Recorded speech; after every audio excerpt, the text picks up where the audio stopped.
ভিডিওটি শুরু করার জন্য তোমাদের সকলকে আমার তরফ থেকে আরও একবার ধন্যবাদ জানাই। তোমরা সকলে দেখছো তোমাদেরই সকলের প্রিয় YouTube channel Sanskrit with Anujit.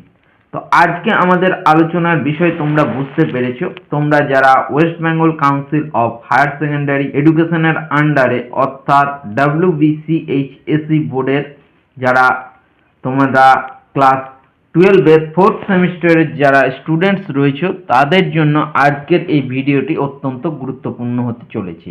আজকে আমাদের আলোচনার বিষয় রয়েছে যার নাম হচ্ছে বনেচর ভাষণম।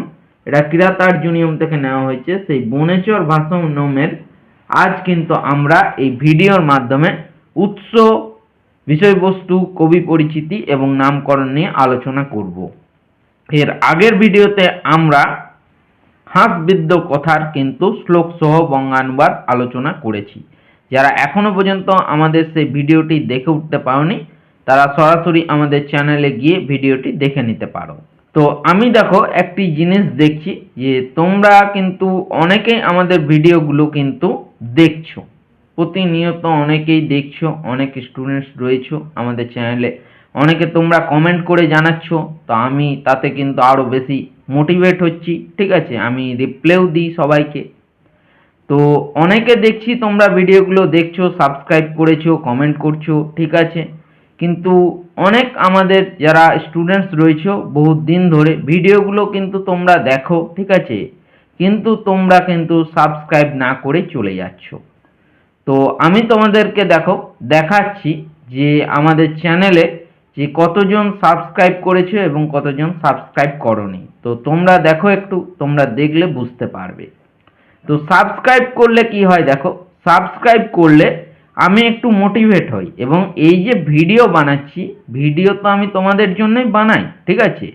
তো এই ভিডিওগুলো দেখে তোমাদের কোথাও না কোথাও একটু হলেও হেল্প হচ্ছে এবং আমি বিনামূল্যে কিন্তু আমি আমার ভিডিও প্রেজেন্ট করছি তোমাদেরকে।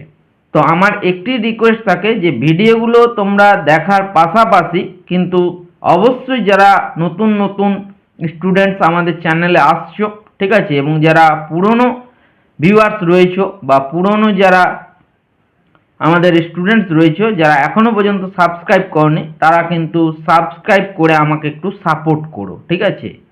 সাবস্ক্রাইব করলে আমি মোটিভেট হব আরও বেশি এবং তোমরাও কিন্তু এই চ্যানেলের মাধ্যমে তোমাদের হেল্পফুল এডুকেশন পারপাস ভিডিও পেয়ে যাবে এবং চ্যানেলটিও কিন্তু ধীরে ধীরে তোমাদের মাধ্যমে গ্রো হবে।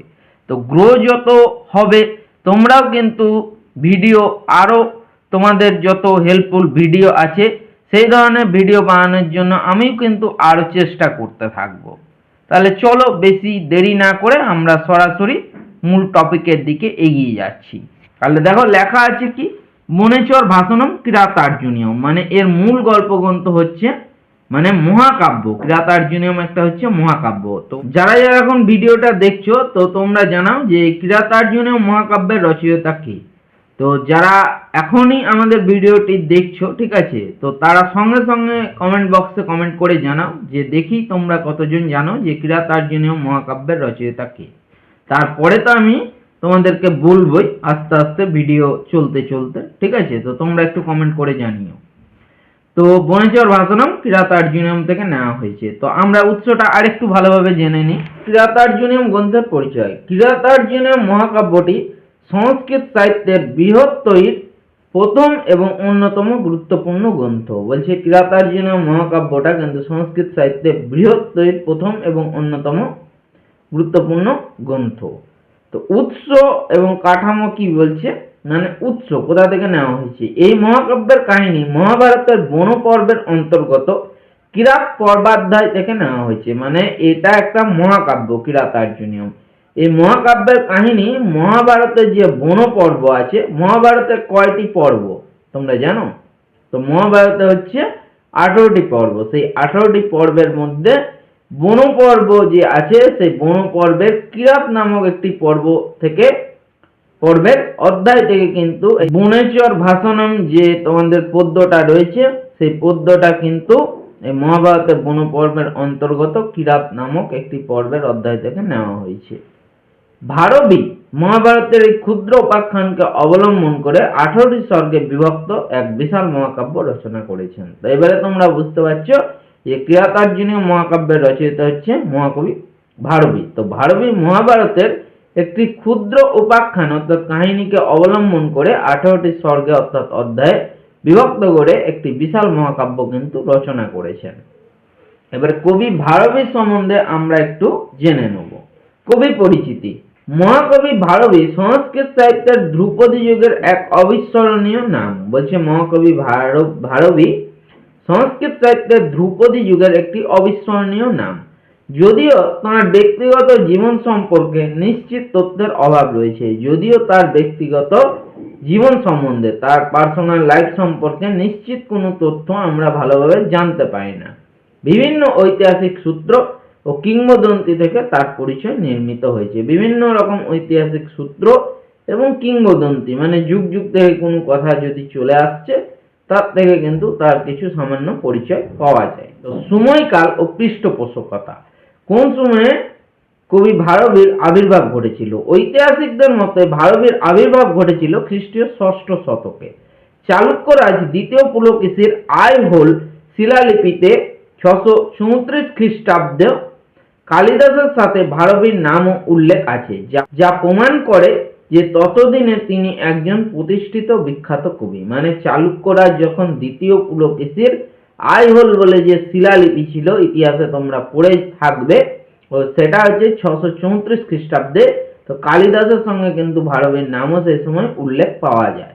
সেটা প্রমাণ করে যে ততদিনে কিন্তু তিনি একজন প্রতিষ্ঠিত বিখ্যাত কবি হয়ে উঠেছিলেন। মনে করা হয় তিনি পল্লবরাজ সিংহবিষ্ণু অথবা চালুক্যরাজ বিষ্ণু বর্ধনের রাজসভার সঙ্গে যুক্ত ছিলেন। মনে করা হয় তিনি পল্লবরাজ সিংহবিষ্ণু বা চালুক্যরাজ বিষ্ণুবর্ধনের রাজসভার সঙ্গে যুক্ত ছিলেন। তাঁর কাব্যে বর্ণিত রাজনৈতিক বিচক্ষণতা ও রাষ্ট্রনীতি দেখে অনুমান করা হয় যে তিনি রাজসভার সঙ্গে ঘনিষ্ঠভাবে পরিচিত ছিলেন। বলছে তাঁর কাব্যে বর্ণিত যেটা লেখা আছে সেখানে রাজনৈতিক বিচক্ষণতা, ঠিক আছে, রাজনীতিতে যে বিচক্ষণ ছিলেন এবং রাষ্ট্রনীতি দেখে অনুমান করা হয় যে তিনি রাজসভার সঙ্গে কিন্তু ঘনিষ্ঠভাবে খুবই পরিচিত ছিলেন। এবার দেখো নেক্সট, নাম ও কিংবদন্তি। তার প্রকৃত নাম অর্থাৎ ভারবীর প্রকৃত নাম ছিল দামোদর। ভারবী তার উপাধি, যার আক্ষরিক অর্থ হলো সূর্যের দ্যুতি বা প্রভা। এটা জানতে? দেখো কি বলছে, ভারবী তার উপাধি, যার আক্ষরিক অর্থ হচ্ছে সূর্যের দ্যুতি বা সূর্যের প্রভা। ভা কথার মানে হচ্ছে প্রভা, আর রবি মানে সূর্য অর্থাৎ সূর্যের প্রভা। এই নামকরণে তার কাব্য প্রতিভার পরিচায়ক। একটি জনপ্রিয় কিংবদন্তি অনুসারে ভারবী তার পাণ্ডিত্যের অহংকারে নিজের পিতাকে একদা অবজ্ঞা করেন। ভারবী জনপ্রিয় হয়ে গিয়ে তার কিন্তু নিজের পাণ্ডিত্যের প্রতি অহংকার সৃষ্টি হয়েছিল। সেই অহংকারের ফলে তিনি একদিন পিতাকে অবজ্ঞা করেন। পরে অনুশোচনায় দগ্ধ হয়ে তিনি পিতার সেবা করার ব্রত নেন। পরে তিনি চিন্তা করলেন যে এটা তো পাপ হয়েছে, আমার পাপের প্রায়শ্চিত্ত করতে হবে। তো অনুশোচনায় দগ্ধ হয়ে কিন্তু তিনি পিতার সেবা করার সিদ্ধান্ত নেন। তাঁর পিতা তাকে শাস্তি হিসেবে 6 মাস ধরে রন্ধন করা ও উচ্ছিষ্ট পরিষ্কার করার আদেশ দেন। তার পিতা অর্থাৎ ভারবীর পিতা তাকে শাস্তি হিসেবে 6 মাস ধরে তাকে বললো তোমাকে রান্না বান্না করতে হবে এবং আমরা যে খাবারগুলো খাবো সেইগুলো কিন্তু উচ্ছিষ্ট অর্থাৎ এঁটো কাটা তোমাকে কিন্তু পরিষ্কার করতে হবে।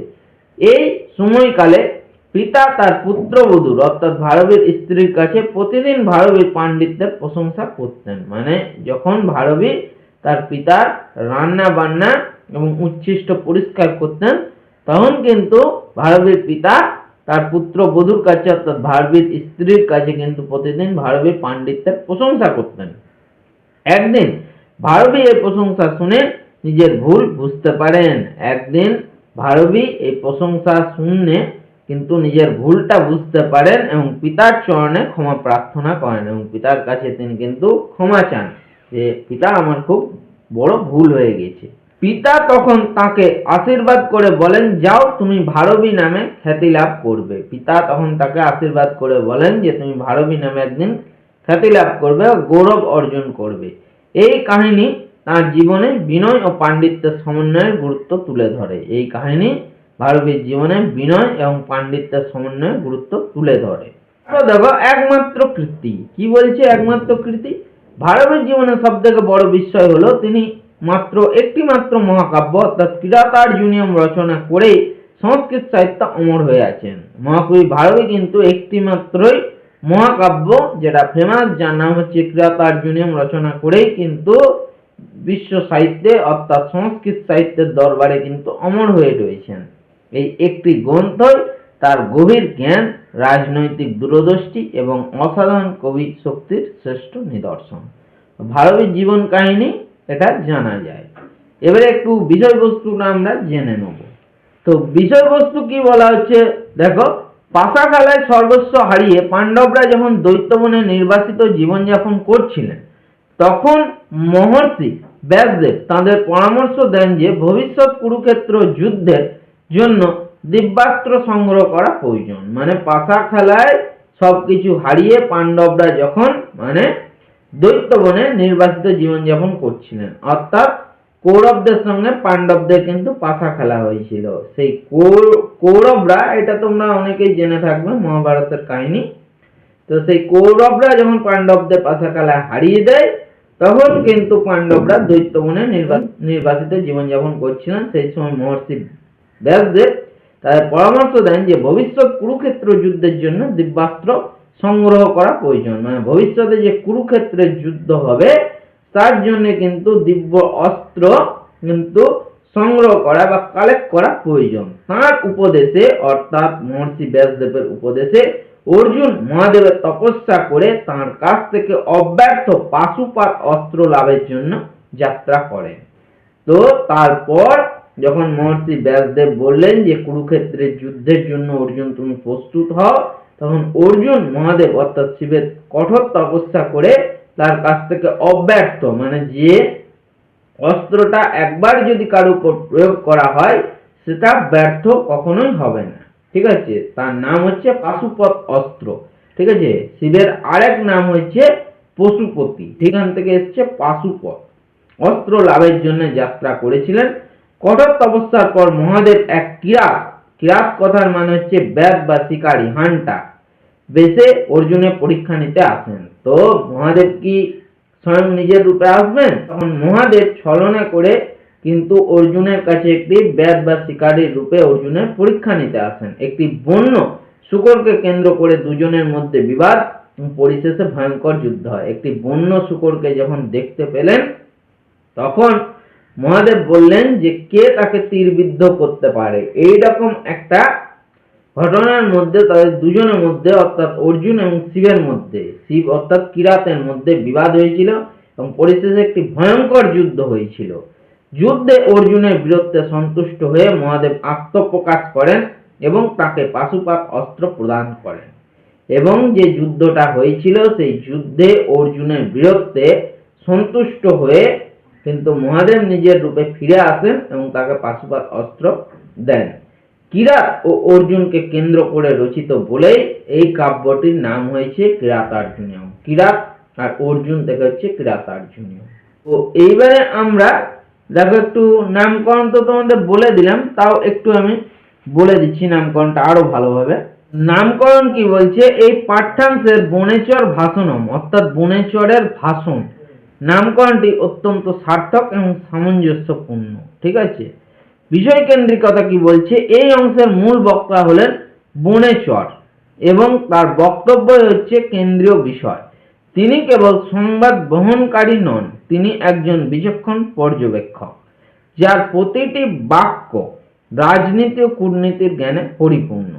মানে কি, এই অংশের মূল বক্তা হচ্ছেন বনেচর। ঠিক আছে, বনে যিনি রয়েছেন, ঠিক আছে, তাকে বলা হচ্ছে বনেচর এবং তার বক্তব্যই হচ্ছে কেন্দ্রীয় বিষয়। ঠিক আছে, তিনি কেবল সংবাদই বহন করে নিয়ে যাচ্ছেন না, তিনি একজন বিচক্ষণ পর্যবেক্ষক। ঠিক আছে, যার প্রতিটি বাক্য রাজনীতি ও কূটনীতির জ্ঞানে পরিপূর্ণ এবং তিনি যে বনেচর যে ভাষণগুলো বলেছেন সেই ভাষণটা ঠিক আছে কিন্তু খুবই বিচক্ষণতার পরিচয় এবং পর্যবেক্ষক রূপে কাজ করছে এবং তার প্রত্যেকটি বাক্য কিন্তু রাজনীতি ও কূটনীতির জ্ঞানে পরিপূর্ণ রয়েছে।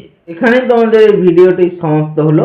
ভিডিওটি এতক্ষণ ধৈর্য ধরে দেখার জন্য তোমাদের সকলকে আমার তরফ থেকে আরো একবার অসংখ্য ধন্যবাদ জানাই।